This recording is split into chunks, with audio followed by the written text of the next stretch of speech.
Olá, pessoal, aqui é a professora Jerusa, e hoje nós trazemos uma novidade, a aula sobre antropologia jurídica.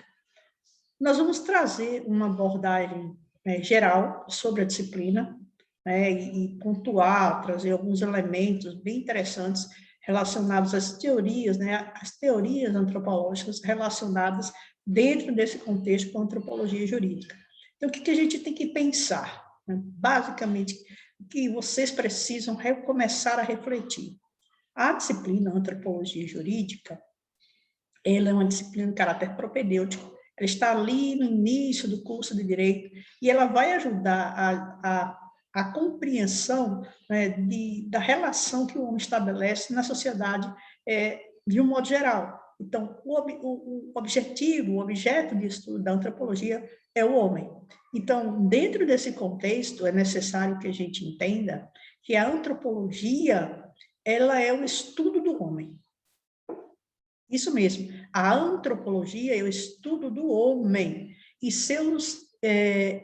como o homem desenvolve, nessa perspectiva, seus trabalhos ao longo do tempo e do espaço.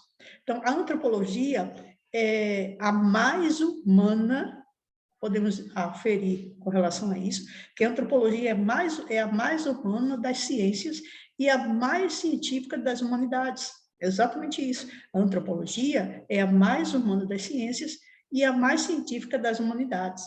Dentro desse contexto, a gente precisa ter em mente o seguinte: a antropologia é uma ciência, ao mesmo tempo social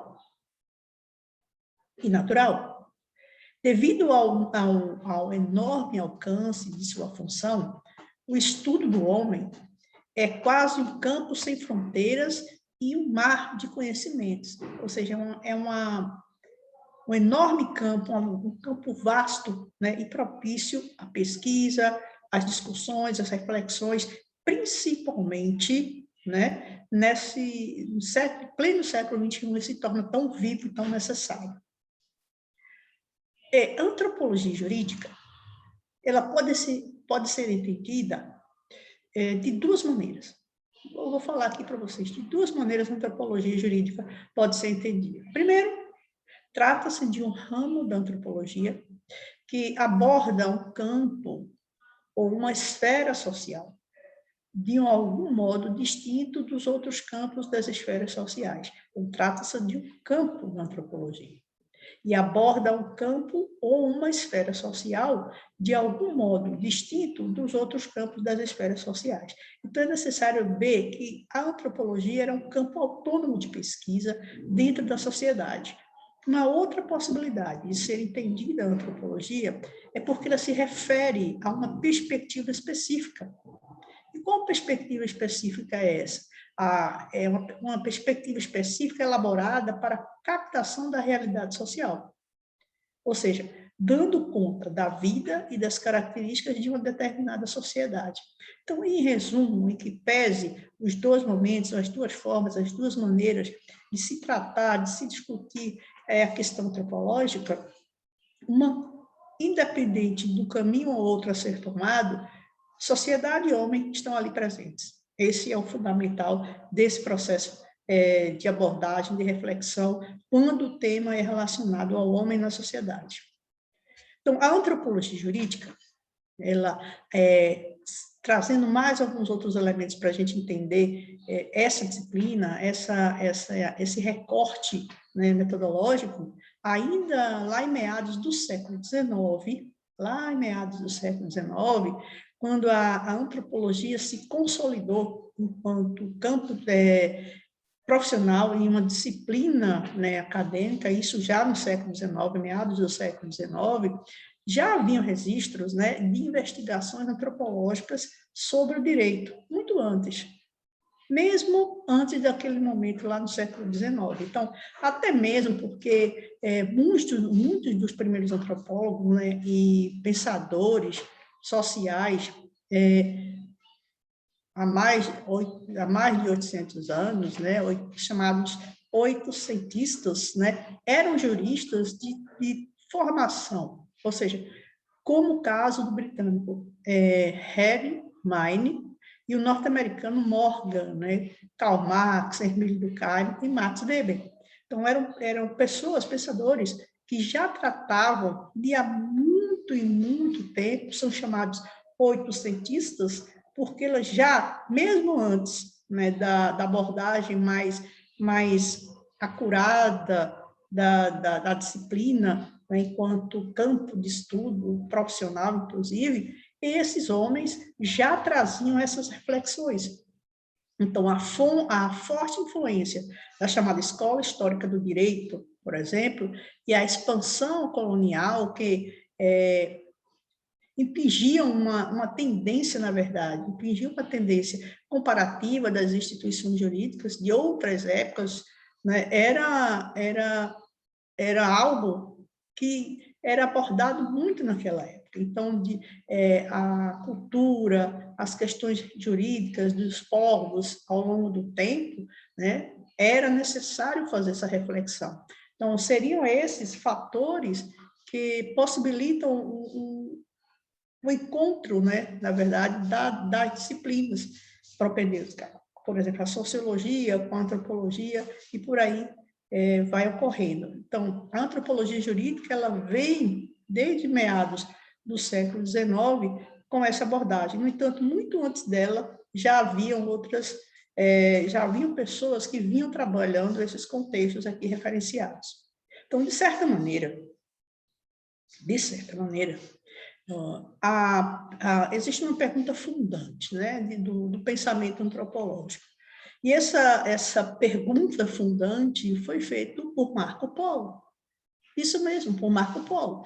Ele, quando volta da China, o desbravador chega da China, tendo passado pela chamada Rota da Seda, né, porque ele trabalhava com comércio e tudo mais, o Marco Polo, que era um mercador, ele questionou o seguinte: como povos tão parecidos, e aí ele abre um parênteses aí, povos tão parecidos fisicamente e biologicamente, podem construir culturas tão diferentes, tão diversas. Então, um mercador, né, ele, a partir da experiência, da observação que ele teve, o Marco Polo, ele coloca essa pergunta: como povos tão parecidos física e biologicamente podem construir culturas tão diversas? Então, a busca, na verdade, né, pelas respostas a essa questão, vai em partes, né? Então, vai em parte fazer o quê? Nortear grande conjunto de trabalhos antropológicos de maneira científica. Ou seja, é necessário que possamos entender, né, a formação, a cultura dos homens. Então, cultura é a pedra de toque para a questão da antropologia cultural e a relação com o direito. Cultura, no sentido antropológico, corresponde ao conjunto de conhecimento, crença e valores de uma sociedade. Então, a gente tem a relação entre cultura e civilização. Com relação ainda a esse contexto, né, da antropologia jurídica, e o mais importante, o foco para efeito da nossa disciplina, do nosso curso, é o seguinte: a antropologia científica, chamada funcionalista e estruturalista, o aspecto sociocultural é a pedra de toque para a nossa disciplina. Então, a estrutura social, né? Como se desenvolve essa estrutura social em razão da cultura que vai sendo desenvolvida, qual a repercussão disso no direito, né? Então, sempre que nos referirmos à antropologia, ela se encontra nessa disciplina relacionada à antropologia cultural e social. Né? Então, existem outros campos da antropologia. Por exemplo, a antropologia física e biológica, a antropologia linguística. Porém, com relação à nossa disciplina, ao nosso curso, antropologia jurídica, o foco da discussão, o foco do nosso estudo é antropologia cultural e social. No século XIX, vamos ainda considerando o aspecto lá no século XIX, o ser humano, né, passou a ser cada vez mais o foco dos estudos científicos da antropologia. Novos campos do saber, especialmente dedicados ao conhecimento do homem, começam a surgir como a sociologia, a psicologia, a antropologia. Então, etimologicamente, o termo antropologia, anthropos, de homem, e logos, estudo, significa que a antropologia é a ciência que estuda o homem. Ainda com algumas outras informações acerca dessa parte introdutória, acerca da antropologia, e agora da antropologia enquanto ciência e profissão, ela surge no século XX. A antropologia como ciência e profissão surge no século XX, tendo como professor Franz Boas, nos Estados Unidos, e Bronislaw Malatkiewicz, na Inglaterra. Então, eles romperam com a chamada antropologia de gabinete, e desenvolveram os chamados métodos científicos da disciplina antropologia, né? Até então, havia o objeto apenas em si. Não havia uma antropologia viva, né? Na verdade, o que se produzia era chamada antropologia de gabinete. Então, a observação participativa, né, foi o primeiro preceito desenvolvido por esses autores. Então, saímos dos estudos meramente de gabinete para o estudo da realidade do homem na sociedade, né? Então, é muito importante isso, e isso se dá a partir do século XX. Então, a experiência antropológica e o choque cultural do homem, né, em diversas sociedades, o olhar de estranhamento em relação à sua própria cultura, a ideia de função da estrutura, né, em que ele vive, e, por último, e a principal contribuição da antropologia, é a negação, né, desse novo modelo, né, de pensamento antropológico estruturalista, que ela rompe com o modelo etnocentrista, né? Então, na verdade, um outro olhar é colocado, outros elementos, outras temáticas vão surgindo, principalmente a partir do século XX. E nós vamos colocar aqui, na parte final, como, por exemplo, a discussão sobre raça e racismo. Então, o que é o etnocentrismo, que é rediscutido pela escola estruturalista? O etnocentrismo antropocêntrico, não é? Etnocentrismo antropocêntrico, ou o chamado europocentrismo, na verdade, a ideia de que a própria cultura, né, e crença de cada um são a verdade, ou pelo menos a maneira superior de lidar com o mundo. Então, na verdade, a ideia, a destruição do etnocentrismo e a aceitação da validade de outras culturas, né? Então, não existe uma única cultura, ou uma única cultura que seja mais importante. Todas as culturas são importantes, independente. Tudo que é construído pelo homem é validado, é legítimo e deve ser recepcionado dessa forma. Não existe uma cultura superior ou uma cultura inferior. Então, né, a partir do pensamento estruturalista, é uma descaracterização dessa verdade colocada como premissa, né, com relação ao etnocentrismo. Então, essa discussão, a destruição do etnocentrismo e a aceitação da validade de outras culturas, volto a dizer, de outro modo de vida e crença, foram ensinamentos dos fundadores da antropologia, né, que citei aqui. Então, é importante que a gente tenha isso em mente. Não existe uma cultura melhor ou pior, ou superior ou inferior. Existe cultura humana. Então, a antropologia, ela provou que muitas leis, né, nas ciências sociais eram em si mesmas etnocêntricas. Elas eram voltadas para privilégios de uma determinada cultura.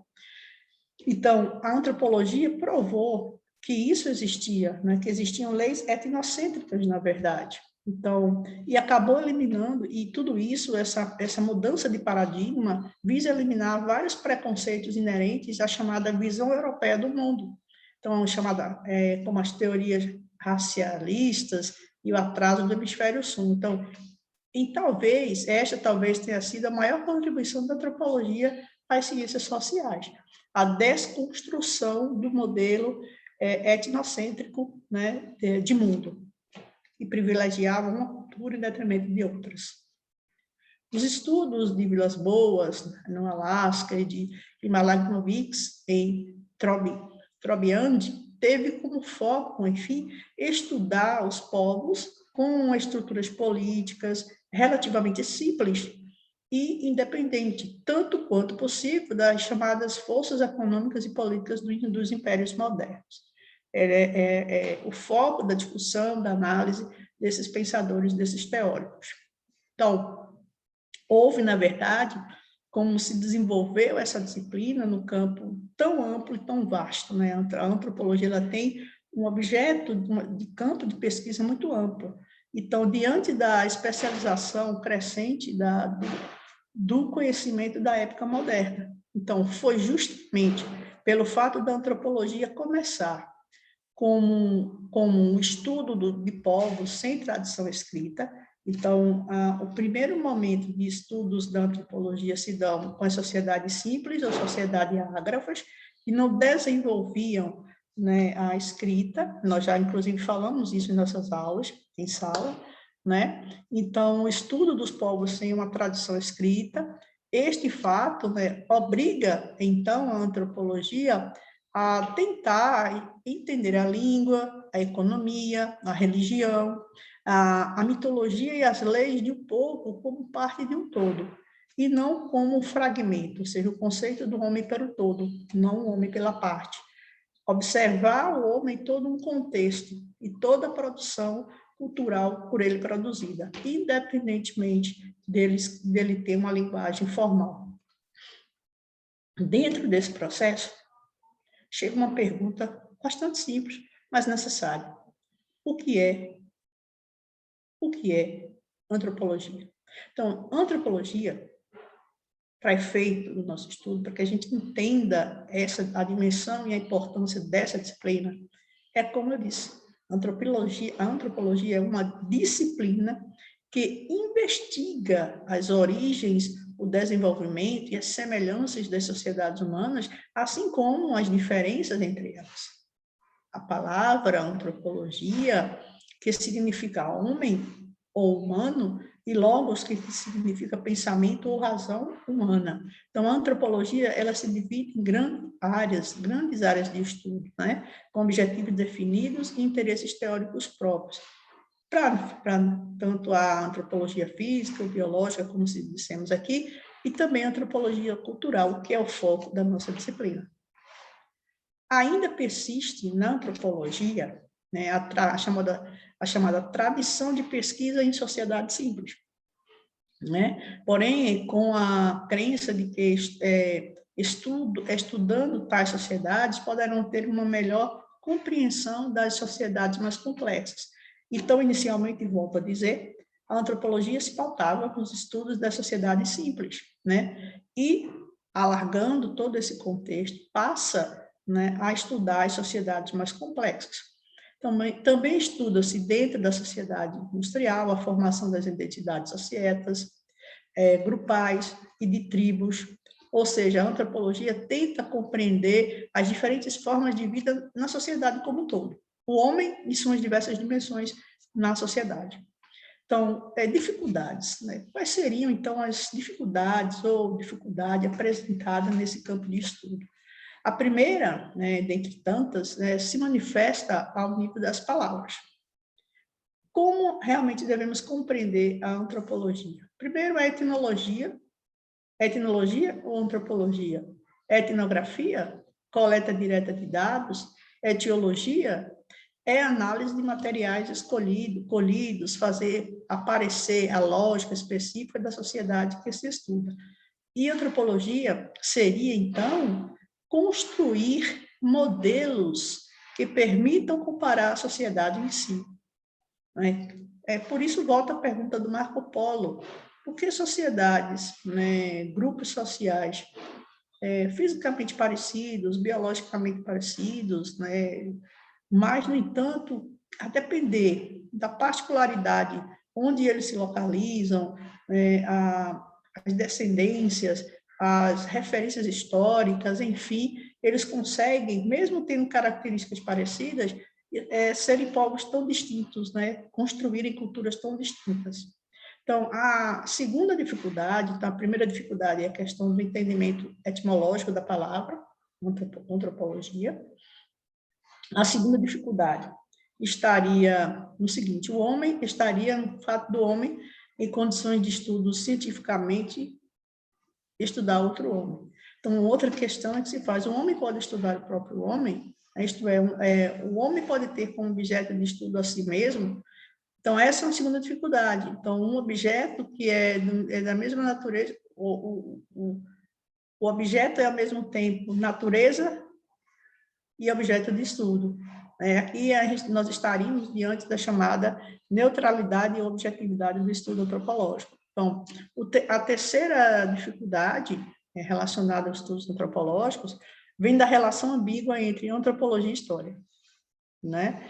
Então, inicialmente, de modo estreitamente vinculados, lá no século XVIII e século XIX, as duas práticas, antropologia e história, vão rapidamente se emancipar uma da outra, né, principalmente no século XX, procurando se reencontrar periodicamente, né? Então, isso demonstra, né, que são disciplinas autônomas, antropologia e história do direito, né? Uma pode ajudar a outra em um dado momento, mas elas têm um campo de estudo próprio, autônomo.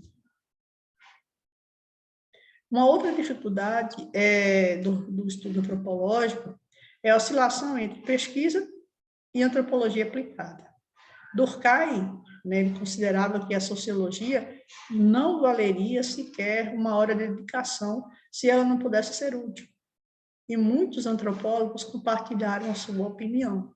Ou seja, muitos antropólogos falam acerca da utilidade da aplicação prática da antropologia no nosso dia a dia. Aí você tem antropologia do trabalho, você tem antropologia da educação, você tem antropologia jurídica. O campo de estudo ele teria que ter uma utilidade prática, né? Então, essa é uma grande dificuldade. Por que estudar o homem do ponto de vista da antropologia? A que serve esse estudo? Então, era uma outra grande dificuldade dos estudos antropológicos. Enfim, o que é antropologia? Antropos igual homem, logos igual ciência. Então, a antropologia é o estudo do homem buscando um enfoque, totalizando, que integre os aspectos culturais e biológicos, no presente e no passado, focalizando as relações entre os homens e o meio, entre o homem e a cultura e entre o homem com o homem. Então, nós vamos ver que existem escolas diferentes, né, sobre o mesmo objeto de estudo, com vieses de pensamento distintos, que nós vamos apresentar a vocês daqui a um pouquinho. Então, vamos lá. Conceito, né? Conceituando a antropologia. Alguns antropólogos entendem a antropologia da seguinte maneira. Segundo Shirley, o domínio tradicional da antropologia legal ou jurídica tem sido do estudo do direito primitivo, né? Ou exatamente da sociedade de pequena escala e tem estado as sociedades simples, as sociedades agrárias. Já para Holland, a antropologia jurídica se propõe a estudar os direitos de cultura não ocidentais, né? E voltar em seguida um olhar para um olhar novo das sociedades ocidentais. Então, ele diz o seguinte: olha, para além das questões da sociedade simples, é necessário olharmos, né, estudarmos as sociedades não ocidentais e também, a partir de então, fazer uma releitura das sociedades ocidentais. Além do Shirley, do Holland, nós temos Crotts O Crotts faz o seguinte, ele diz o seguinte: a antropologia jurídica, ela trata de explicar fenômenos através dos estudos mediante a procura das estruturas subjacentes ao observável e explícito. Então, é necessário que, independente do campo da sociedade simples ou complexa, é necessário que possamos estudar a cultura, porque ela é uma produção humana. Dentro desse contexto dos estudos, né, da antropologia, existem cinco teorias antropológicas, né? São elas: o evolucionismo, capitaneado pelos pensamentos de Darwin, o difusionismo, de Rivers, o funcionalismo, de Malinowitz, o relativismo, de Franz Boas, e o estruturalismo, de Levi-Strauss, que nós vamos apresentar aqui conceitualmente. Então, primeiro, a antropologia evolucionista, certo? A antropologia evolucionista, ela é a primeira corrente da antropologia, tá? Então, para essa teoria, a teoria evolucionista, existe uma espécie humana idêntica, mas que se desenvolve em ritmos desiguais. Somos todos seres humanos, mas o ritmo de cada sociedade é diferente. A cultura passa por estágios evolutivos e a civilização europeia segue o auge. Então, vejam que a partir desse pensamento aqui, quando fala que a civilização europeia segue o auge, para essa corrente evolucionista, do evolucionismo social, pautado na questão do darwinismo, da revolução das espécies, diz o seguinte: existem culturas que estão mais à frente e outras não. E dentre tantas essas culturas, a que se destaca, a que está no topo, é a cultura europeia. Então, o eurocentrismo já começa, né, capitaneado a partir dessa teoria chamada evolucionista antropológica. Para essa corrente de pensamento, né, a evolucionista antropológica, o que importa, na verdade, é uma prática intensiva, mas uma compreensão extensa de todas as culturas. Então, é necessário que se conheça todas elas para ver o processo de evolução de uma e de outra. Então, a antropologia evolucionista, ela é marcada pela discussão a partir do darwinismo social. A antropologia, lá do século XIX, ela privilegiou o darwinismo social, como eu disse aqui, que considerava a sociedade europeia da época, considerava a sociedade europeia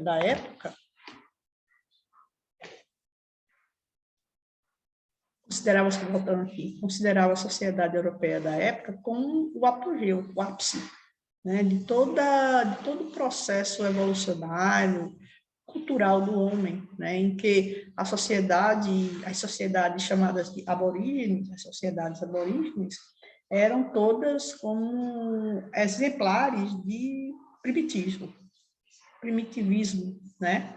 Então, esta visão usava o conceito de civilização para classificar, julgar e posteriormente justificar o domínio de uma civilização por outra, de um povo por outro.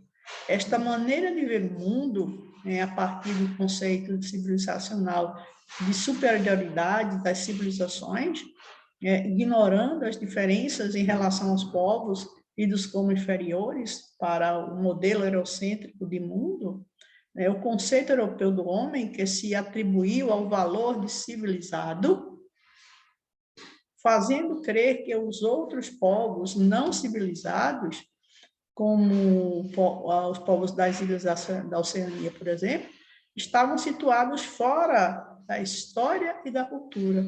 Então, esta afirmação está muito presente nos escritos de Hegel, né? Então, o modelo eurocentrista de mundo diz o seguinte: olha, dentre tantas culturas que existem, mas a cultura europeia é a que é a chamada cultura dos civilizados. Então, essa cultura ela é superior a qualquer outra. Esse é o pensamento, né, da chamada evolucionismo antropológico.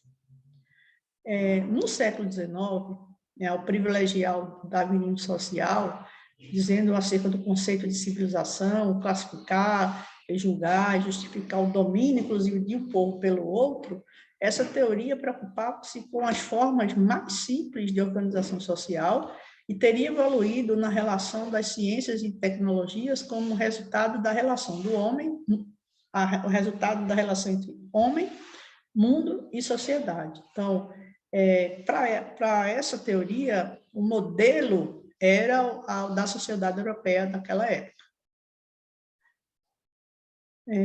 Ainda relacionado à antropologia evolucionista, que se baseava nas teorias do Charles Darwin, deste modo, para ser mais exata, né, os antropólogos daquela escola consideravam a sociedade europeia da época como o apogeu, o ápice de todo o processo evolucionário. Então, além disso, seu entendimento colocava os demais grupos sociais como sociedades aborígenes não civilizadas, todos como exemplares primitivos da civilização humana.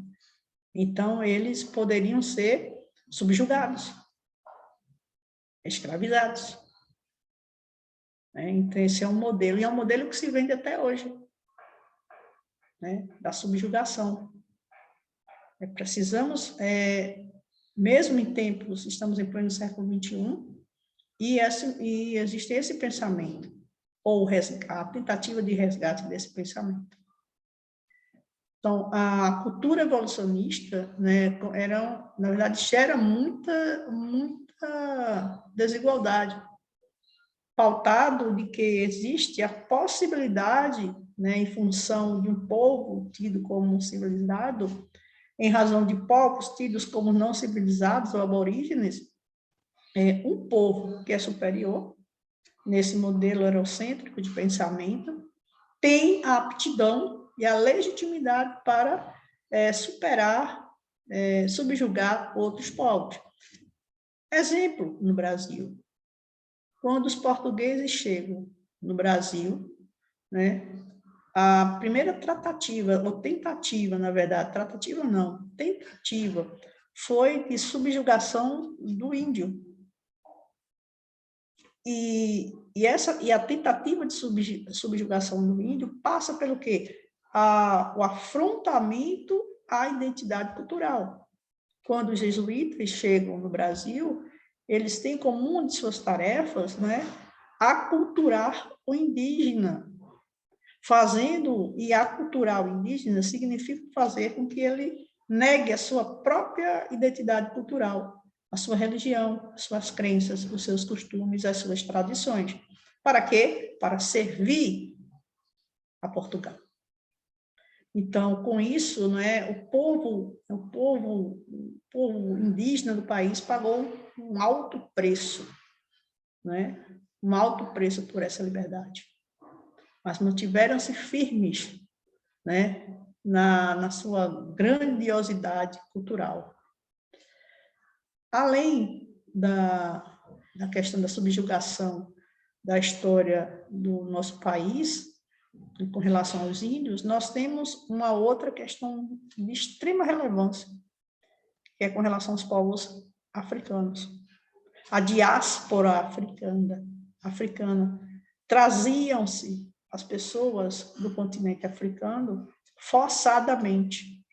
Os homens e mulheres, crianças e adolescentes vindo da África, né, lá no início da colonização do Brasil, vieram como escravos, ou, melhor dizendo, vieram escravizados, perdendo, inclusive, né, juridicamente falando, perdendo, inclusive, a sua condição de sujeito de direitos. Então, a cultura evolucionista, né, e tem como modelo um modelo de sociedade eurocêntrica, né, que vê esse modelo como um modelo superior a qualquer outra cultura, é um modelo de subjugação. Após essa escola, a primeira das escolas antropológicas, nós temos também a chamada antropologia difusionista, né? A antropologia difusionista, ela surge como uma reação, né, ao modelo etnocêntrico do pensamento evolucionista. Então, a primeira questão, ela substitui o termo raça pelo termo cultura. Quais são os elementos básicos do difusionismo? Ela busca uma reconstrução histórica do passado e do presente, ela traz um intenso trabalho de campo, né, de observação, de um campo de pesquisa mais prático, fora dos gabinetes, né? Então, um intenso trabalho de campo, com a coleta sistemática de dados primários, né, informativos de cada uma dessas culturas, ou seja, dados colhidos em primeira mão. É necessário a gente entender a importância dessa corrente de pensamento, né, em razão das pesquisas. Originariamente, né, com relação à origem, praticamente, né, o difusionismo, ele predominou no período que vai entre 1900, né, e 1930. Então, lá no final, na transição, né, onde nós deixamos de ser império, passamos a ser república, com a primeira Constituição de 1889. Então, lá no iniciozinho do século, né, lá em 1900, os primeiros 30 anos da República, 1900 e 1930, o difusionismo predominou. Então, mas foi só na década de 20, né, que obteve sua maior aceitação e popularidade. O termo difusionista, ele foi empregado pela primeira vez em 1930 para designar a corrente antropológica que procurava explicar o desenvolvimento cultural através do processo da difusão de elementos culturais de uma cultura para outra, né, enfatizando a relativa raridade de novas invenções e a importância dos constantes empréstimos culturais da história da humanidade. Ou seja, a relevância da importância da produção cultural de cada uma das sociedades. Então, o difusionismo, ele procuraram dar aos métodos da antropologia cultural um maior rigor científico, né, das pesquisas, desenvolvendo várias técnicas para isso. Então, várias técnicas de campo, de abordagem de pesquisa de campo, principalmente a observação participante, né, conhecido também como termo historicismo. Então, essa foi uma das grandes contribuições do difusionismo para os estudos antropológicos. Depois, nós temos as chamadas antropologia funcionalista, né? Ela vai de 1914 a 1915, 1930 também, e foi inspirada em Emile Durkheim, preocupava-se em explicar o funcionamento da cultura, um paralelismo com a biologia, na verdade. Então, há uma harmonia, a harmonia depende de independência, né? A harmonia depende a harmonia, ela é dependente e, ao mesmo tempo, há uma interdependência das funções exercidas pela parte. Então, isso significa dizer o seguinte, o estudo daquela cultura leva em conta todas as funções dentro daquela estrutura social. Funcionalismo, né? Estrutura, ver a sociedade e a forma como ela está estruturada. E qual é a função de cada um dos institutos ali dentro das relações sociais. Por exemplo, qual é a função do casamento? Qual é a função de uma empresa, de uma fábrica? Qual é a função de um sindicato? Qual é a função da família? Qual é a função do Estado? Então, cada uma dessas situações aqui que eu referi, ela tem uma estrutura cultural, né? E essa estrutura, ela tem funções, ela tem um funcionamento, um funcionalismo. Então, fazendo um paralelo com a questão biológica, né? De que, pensando como um todo, o corpo humano, cada um dos órgãos, né, cada uma das partes que compõem o corpo humano, ela tem uma função específica para o todo. Então, fazendo paralelismo, né, com a questão da funcionalidade do corpo humano, na funcionalidade biológica, se coloca que existe uma interdependência de todas as estruturas que compõem a sociedade, porque cada uma delas tem uma função específica.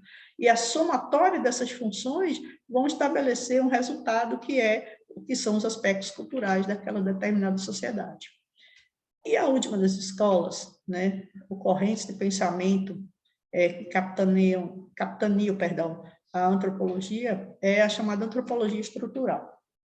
Então, a antropologia estrutural nasce na década de 40, né, o seu grande teórico foi o Claude Lévi-Strauss, né, na verdade, essa antropologia cultural, ela centraliza o debate na ideia de que existem regras estruturais das culturas na mente humana, e assume que essas regras constroem pares de oposições para organizar o sentido, né? Então, para fundamentar o debate teórico, Levi-Strauss recorre a duas teorias principais. A corrente psicológica, criada por Wundt, e o trabalho realizado no campo da linguística por Ferdinand de Saussure, né? Denominado estruturalismo influencial. Então, ainda o Levi-Strauss ele se baseia em alguns estudos de Durkheim, né? De Jacobson, na teoria linguística, de Kant, no idealismo, e de Marcel Mauss. Então, toda a antropologia estrutural ela é a etapa mais atual do pensamento antropológico no mundo, né? E vai um processo de transição entre a partir, desde o seu início, ainda no século XX, lá na década de 40. Então, é necessário que a gente pense, né, dentro desse processo de evolução dos estudos antropológicos, a importância dessa discussão para o direito. Isso é fundamental. Então, meus amores, eu trago o seguinte, existem várias teorias, várias temáticas relacionadas à antropologia. Uma delas é a antropologia, quando passa a discutir temáticas sociais, temáticas relacionadas à diversidade, aos direitos humanos. E aí, eu fiquei pensando, que temática eu poderia trazer aqui para que a gente possa refletir, né? Eu vou depois disponibilizar, né, em sala alguns materiais para vocês refletirem. Mas, por agora, é necessário trazer essa temática, porque eu acho de extrema relevância, que diz respeito à raça e racismo, né? Então, tem um antropólogo, né, chamado Kabele Munanga, né, Kabele Munanga. Ele nasceu na República Democrática do Congo, né, antigo Zaire, em 19 de novembro de 1942. Foi o primeiro antropólogo do seu país, saindo pela primeira vez para fazer mestrado na Bélgica. Chegou ao Brasil por convite de um colega e terminou seu doutorado e retornou ao Congo.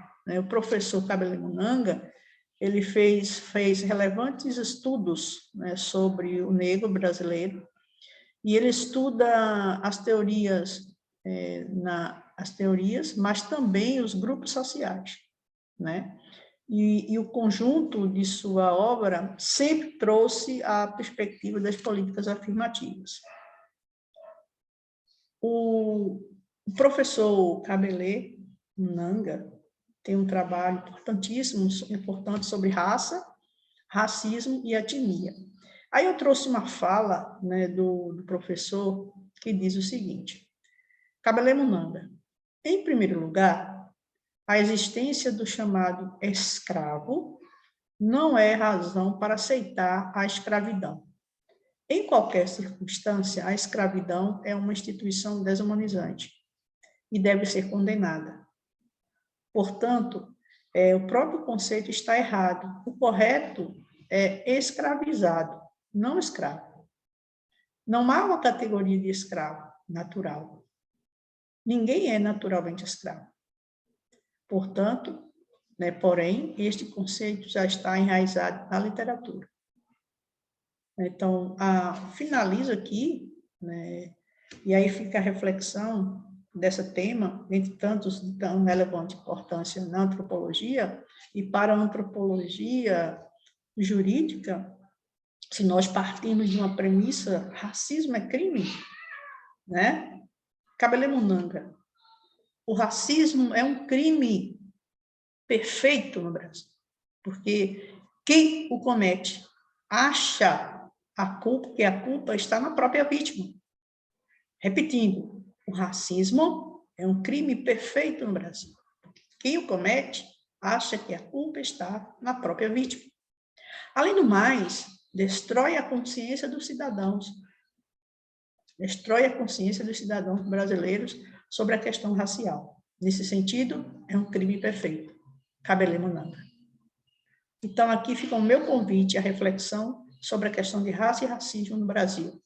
E em sala de aula, os senhores serão desafiados a fazer essa reflexão. E na próxima, na primeira oportunidade que tivermos em sala, iremos retomar a partir dessa frase do Cabelemunanga. O racismo é crime, é um crime perfeito no Brasil, porque quem o comete acha que a culpa está na própria vítima. Além do mais, destrói a consciência dos cidadãos brasileiros sobre a questão racial. Nesse sentido, racismo é um crime perfeito. Até a nossa próxima aula.